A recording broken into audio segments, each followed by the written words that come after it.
ये नज़्म जो अभी मैं आपको सुनाने लगा हूँ, इसका उन्वान है अल्लाह और बंदे का रिश्ता। इसका तनाजुर ये है कि ज़िंदगी के मुख्तलिफ अदवार में अल्लाह को अपने करीब कैसे महसूस किया बचपन से लेकर ढलती उम्र तक। तो मुख्तलिफ स्टेजेस इसके अंदर डिस्कस हो रही हैं। अल्लाह और बंदे का रिश्ता।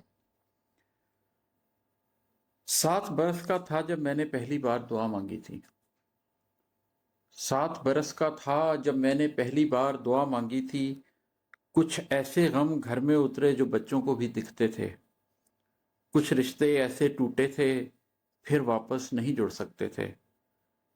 बात भी कुछ आसान नहीं थी। मुबहम और वाज़े की भी उस उम्र में कुछ पहचान नहीं थी। एक तगय्युर था जिसमें हलचल थी और हंगामा था जो खौफ दिलों में घोल रहा था। छोटे से बच्चे का दिल भी डोल रहा था। अम्मा अब्बा भाई बहन सारे थे लेकिन कोई सहारा कम लगता था। डूबते दिल को कोई किनारा कम लगता था।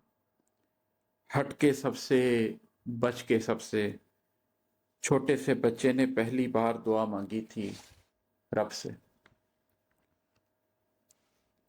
13 साल का था जब दिल से पहली बार दुआ मांगी थी।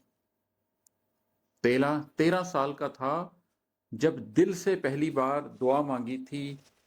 पहली मर्ग नजर आई थी, पहला सोग समझ आया था। हंसते बसते घर में कैसे रोग का जोग भी दर आया था। गम को पहली बार शूरी तौर पे भी महसूस किया था। जज्बों में रोने धोने से बढ़कर भी कुछ गम होते हैं। जज्बों में रोने धोने से बढ़कर भी कुछ गम होते हैं। पलकों में दिल की चोटों के बाइस भी कुछ नम होते हैं। दिल ने जज्बों और सोचों के बाहम रब्त को पहली बार करीब किया था। लोगों की जानिब देखा था और सोचा था, सब तो अपने अपने दर्द लिए बैठे हैं, मेरी कहानी कौन सुनेगा।